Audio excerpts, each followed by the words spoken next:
Olá, minha gente, tudo bem com vocês? Vamos dar início aqui a uma série, né? Eu vou ler algumas crônicas do meu livro A Maionese Desandou. Então, são crônicas que revelam, sim, as crenças que nós temos aqui na nossa região, nas encostas aqui da Mantiqueira, né? Então, eu escrevi algumas crônicas falando dessas crenças que fazem parte do dia a dia, do folclore, e de realidade mesmo aqui da nossa região. Eu acho que isso é parte da nossa cultura, é algo interessante, é algo assim agradável de estar vendo, de estar lendo, de estar ouvindo, né? Porque cada região tem a sua cultura própria, cada região tem a sua maneira de pensar, cada região tem a maneira de ver o mundo, né? As crenças dela sobre as coisas que rodeiam no dia a dia são diferentes de outras regiões. E então eu escrevi esse livro e temos aqui algumas crônicas bastante interessantes sobre o que nós acreditamos, sobre o que nós percebemos no comportamento das pessoas do dia a dia, né? E que faz com que a gente tenha uma maneira talvez um pouco diferenciada de outras regiões do Brasil, de outras regiões, sobre como nós vivenciamos e como nós percebemos a realidade que nos cerca. Então, vamos começar aí, né? Temos várias crônicas, e a primeira crônica do meu livro, né, eu falo sobre a questão de curvas ou retas. Isso, há pouco tempo agora, teve uma pesquisa científica, né? Os neurocientistas descobriram que as linhas retas, né, nos perturbam, estressam, enquanto que as curvas nos acalmam, né? Aí, o que aconteceu? Eu comecei a entender por que, de repente, a nossa Serra da Mantiqueira é uma das regiões mais preferidas dos países pelos turistas, né? O que acontece? Eles chegam aqui, praticamente inexistem retas. Tudo que você olha é curvilíneo. Você olha para as montanhas, né? Sempre aquelas ondas bonitas confrontando com o céu, com o universo. Você olha as copas das árvores, né? Sempre redondas, sempre num formato bastante interessante, né? Você olha para os riachos serpenteando assim as várzeas, né? Descendo as montanhas, sempre de uma forma nunca retilínea, sempre curvas. E aquilo realmente acalma. E as pessoas preferem a Mantiqueira justamente por isso, porque o seu formato arredondado traz assim uma paz, traz um pouco mais de conforto e menos estressante. Então, é um dos motivos que a nossa Serra da Mantiqueira talvez seja uma das regiões mais preferidas pelos turistas nos últimos anos. E a gente pode perceber aí, né? Vamos pensar aqui, teve um escritor argentino, Silo, que ele se deslocou e foi morar nas montanhas, lá divisas com o Chile. O que aconteceu? E ali ele descobriu que o melhor lugar para meditação é exatamente a região curvilíneas, né? E ele criou, então, um formato de templo para a realização da meditação e dos encontros para divulgar a sua teoria, a sua filosofia de paz na humanidade. E eles escolheram a Serra da Mantiqueira para criar aqui no município de Paraisópolis um templo em formato curvilíneo, justamente para poder ter um ambiente adequado para a meditação, para o desenvolvimento da sua teoria. E vamos observar também, né, que o nosso grande artista, né, artista plástico Botero, vocês percebem que a arte de Botero é muito apreciada no mundo todo. E ele só fez arte assim, mostrando coisas arredondadas, sempre pintando figuras, pessoas gordinhas, pessoas bem gordinhas mesmo, né? E aí a gente fica pensando assim, o nosso grande arquiteto, o Neymar, né? Oscar Neymar, também se inspirou nas montanhas de Minas para criar grande parte de todas as suas obras. A gente vai ver que grande parte das obras de Oscar Niemeyer, elas realmente têm esse formato mais curvilíneo do que linhas retas. Por quê? Entende que isso também acalma, isso traz mais tranquilidade. E no dia a dia a gente percebe também um fato interessante, né? As mulheres, será que preferem os gordinhos? Porque os gordinhos realmente eles acalmam, estressam menos do que aquelas figuras retilíneas? E será que os homens também preferem as gordinhas porque elas estressam menos do que aquelas que têm as menos curvas? É uma questão a se pensar. Então, curvas retas, a gente parte de um estudo científico, mas na prática do dia a dia, a gente realmente percebe que as curvas realmente nos acalmam mais do que as retas. Então, essa foi a primeira crônica aí do meu livro Maionese Desandou, né? Em que fala de curvas ou retas. E é bastante interessante a gente parar e pensar um pouquinho sobre isso, porque também, quando a gente medita um pouco sobre a questão de curvas ou retas, a gente se sente mais calmo, a gente se sente mais à vontade até para poder depois encarar as tarefas do dia a dia. Tem uma outra crônica aqui do meu livro que eu também acho muito interessante, porque fez parte da minha vida. Então, é justamente a crônica ali, O Canto Mais Remoto da Fazenda. Eu me reporto, né, justamente onde eu vivi os primeiros anos da minha infância, que foi exatamente ali na casa onde a minha avó morava, e que é uma casa lá já bastante antiga, lá do início do século passado. Então, a uns 70 metros da estrada, né, tem uma porteira grande. E aquela porteira grande, ela se abre para o curral, onde meu pai tirava leite, onde tudo acontecia ali, né? As vacas, os bezerrinhos, tudo mais. Depois tem uma segunda porteirinha, né, de madeira, muito caprichada, onde a gente abre e passa e a gente entra num terreiro de cimento, onde se seca o café, seca o arroz quando colhe, e também aonde se bate o feijão quando está colhendo. À direita tem um portão que dá para um jardim, um amplo jardim, com muitas flores, né? E rosas de todas as cores, e o brinco de princesa, e o lírio, que no mês de novembro, quando eles florescem, né, no final de novembro, dezembro, a casa toda fica perfumada com aquele perfume maravilhoso do lírio branco, né? E andando um pouquinho mais, a gente passa por um outro portão e temos o pomar, com muitos pés de frutas, né? Laranja, pé de figo, pé de pêssego, abacate, enfim, jabuticaba, então nem se fala, são vários pés de jabuticabeira, e maracujá, e outras frutas mais, goiabeira, pera. Está uma riqueza enorme ali de frutas. E depois, a gente voltando ali aquele terreiro de cimento, à esquerda tem um outro portão que dá para um terreiro amplo, né, de terra batida. E mais à esquerda, a gente descendo um pouquinho, tem uma bica d'água.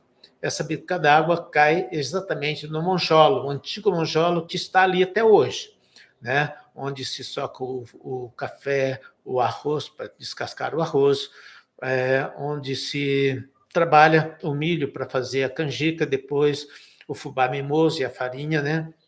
Um pouco mais à esquerda tem uma caixa d'água grande e que dá para um moinho de pedra para moer o fubá e tratar dos porcos, né? Um pouquinho adiante tem um chiqueiro todo cimentado, com água corrente dentro, onde se guarda os porcos, né?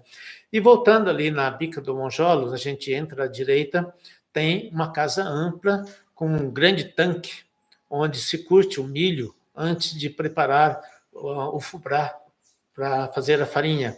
No cantinho tem um tacho de aço bastante grande, onde se torra a farinha e o beiju. Ali também é utilizado para, quando mata um porco, né, fritar o torresmo, cozer aquela carne que depois são embaladas em latas, a famosa carne de lata, que é muito apreciada aqui na nossa região. Então, o porco caipira, aquela carne saborosa, aquela coisa gostosa, tudo preparado ali naquela casa onde está o monjolo. Quando a gente sai em frente à porta daquela casa onde está esse lugar onde se faz a farinha, onde se prepara a carne do porco, tudo mais, tem um grande engenho, onde se moe a cana para fazer o melado, para fazer a rapadura.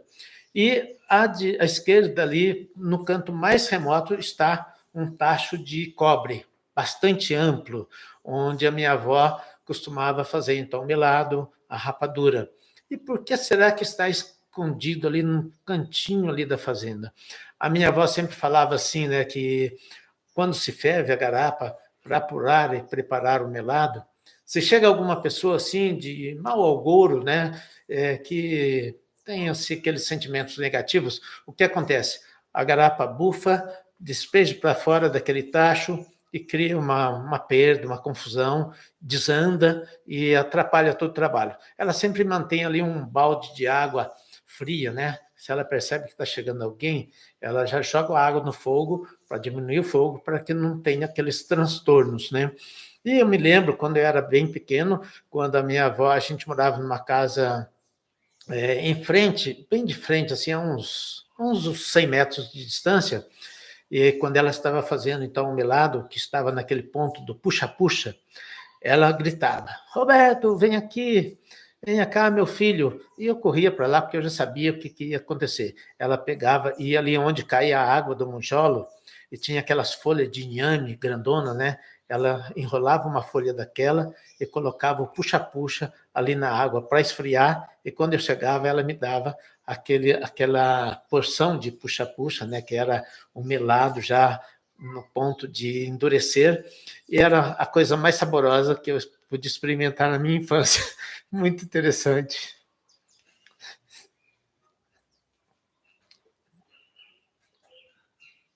Eu até me emociono lembrar desse, desse lugar, né? Onde eu vivi a minha infância e pude ver realmente tudo isso, né? E, de fato, o ponto mais remoto da fazenda era justamente para impedir que pessoas viessem perturbar a paz, porque para fazer uma helada rapadura e ficar e dar aquele ponto realmente interessante, precisa de tranquilidade e de paz, e qualquer pessoa que pudesse aparecer por ali naquele momento podia perturbar e interferir no andamento daquele fazimento ali que fazia parte do dia a dia do pessoal ali da fazenda da minha avó. Então, é mais uma crônica aí que a gente fala aí dessa questão de ter uma tranquilidade para realizar determinadas tarefas, né? Então, essa foi uma crônica do meu livro que, na realidade, falamos de uma crença, né? De que pessoas com mau espírito, com mau agouro, podem interferir no trabalho, como o trabalho de fazer o melado, a rapadura, né? Então, é uma crença bastante forte aqui na nossa região. Não apareça quando a gente estiver fazendo esse tipo de trabalho que pode atrapalhar. Vamos lá. Temos mais crônicas aqui que realmente eu gosto delas, né? Teve uma que também fez parte ali, quando eu morava naquele mesmo lugar ali dessa crônica que eu falei anteriormente, né? Quando eu tinha ali meus 6 anos de idade, e que comecei a ajudar meu pai a tirar leite.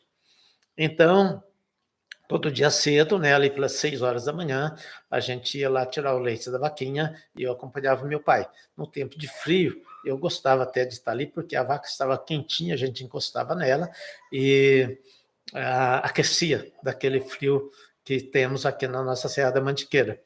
E era interessante o seguinte: o meu pai gostava de conversar com as vacas, toda vaca tinha o seu nome, todo bezerrinho tinha o seu nome, cada vez que nascia um bezerro ele já ganhava o nome, né? E então tinha assim várias vacas, cada uma com seu nome. E meu pai sempre chegava muito tranquilo para tirar o leite, né? Mas havia determinados dias que as coisas mudavam, né? De repente, logo cedo, a minha mãe parecia meio estressada, já rezava aquela ladainha, e o meu pai, uma pessoa muito calma, ele ficava meio quieto e ia tirar o leite, mas sempre, talvez um pouco revoltado ali com as conversas da minha mãe, né?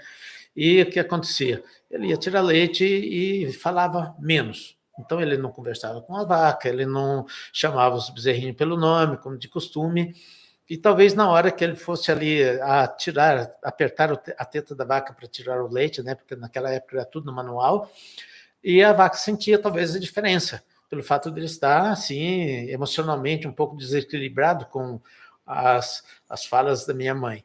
E o que acontecia? Caía a produção. Então ele tinha um hábito ali de tirar em torno de 20, 22 litros de leite todo dia, né? Mas naquele dia, de repente, caiu para 14, né? E o que será que aconteceu, né? Então, caiu a produção, de quem será aí a culpa, né? Aí, na hora que ele soltava os bezerrinhos para liberar a vaca com o bezerro, ele percebia que a vaca então liberava o leite que estava escondido e os bezerrinhos ficavam todos felizes, né? E se os bezerros falassem, realmente eles diriam para minha mãe, né? Ô, dona Isabel, fique mais brava aí com o seu João, porque cada vez que você fica brava com ele, nós aqui saboreamos aqui uma quantidade mais suculenta do leite da mãe vaquinha, né? Então, é uma outra crônica aí que realmente é interessante, mas é uma crônica que nos faz pensar, né? Caiu a produção, de quem é a culpa, né? Então, na realidade, alguém pode falar que a culpa foi da minha mãe, que já rezou uma ladainha para o meu pai cedo. Não, a culpa é do meu pai, que de repente ele incorporou toda aquela raiva, ou sei lá o que, da minha revolta da minha mãe, e levou aquilo para dentro do curral. E não, a culpa é da vaca que, ao perceber que o pai é diferente, escondeu o leite, né? Mas na realidade a gente percebe que tudo está conectado, que não existe um culpado único, é uma rede, né? Então, nesse mundo sistêmico, nós temos que pensar que jamais existe um único culpado em qualquer história que seja. É tudo um contexto, e cada um tem a sua parte de culpa. Então, se a gente vai falar em Caiu a Produção aqui, tem a parte que é provocada pela minha mãe, tem a parte que é provocada pelo meu pai, tem a parte que é da vaquinha, enfim. Então, não existe um só culpado, é um conjunto, né? Até quando eu escrevi essa crônica, foi muito mais com esse intuito de criar uma discussão e de perceber que no mundo sistêmico, onde as coisas se relacionam, jamais existe um único culpado para a situação, mas uma série, cada um com a sua parcela de culpa. Isso acontece no dia a dia, na vida da gente, pode ser no emprego, pode ser na família, pode ser no ambiente de amizade, né, que acontece algum problema drástico, e geralmente a gente tem por tendência culpar alguém. Ah, você que é o culpado. Não. É todo um contexto, e todos aqueles que fazem parte daquele contexto levam a sua porcentagem de culpa, né? Então, é um texto, uma crônica que eu criei justamente com o objetivo de trazer uma discussão sobre fatos que acontecem no dia a dia, seja na vida da gente, seja em família, seja no trabalho, seja em qualquer circunstância, né?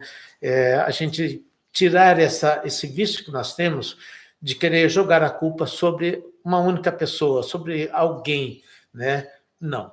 A gente tem que pensar de forma sistêmica, de forma realmente muito mais racional, muito mais considerando os vários aspectos, considerando todo o contexto, e jamais culpar uma única pessoa, um único fato por tudo aquilo que acontece, às vezes, no ambiente, na vida da gente, numa determinada situação. Então, gente, estamos aí. Vamos daqui a pouco falar mais de alguma outra crônica. E se você gostou, venha com a gente. Se inscreva aí no canal, que vai ser muito bom. E vamos aí, porque esse momento, assim, é um momento de trégua, né? Que a gente busca trazer um pouco mais de alegria, de soltura, né? E se livrar um pouco mais da ansiedade, se livrar um pouco mais do estresse do dia a dia. Então, a gente precisa desses momentos, e a gente está fazendo essa série de crônicas aqui justamente para propiciar essa possibilidade de você ter um momento aí de tranquilidade, de reflexão, de fugir da rotina estressante que, de repente, perturba muito a vida da gente. Venha com a gente, então, se inscreva no nosso canal. Estamos aqui para a gente compartilhar um pouco dessas experiências, né, da minha vida, dessas experiências, desse conhecimento que eu adquiri ao longo dos anos.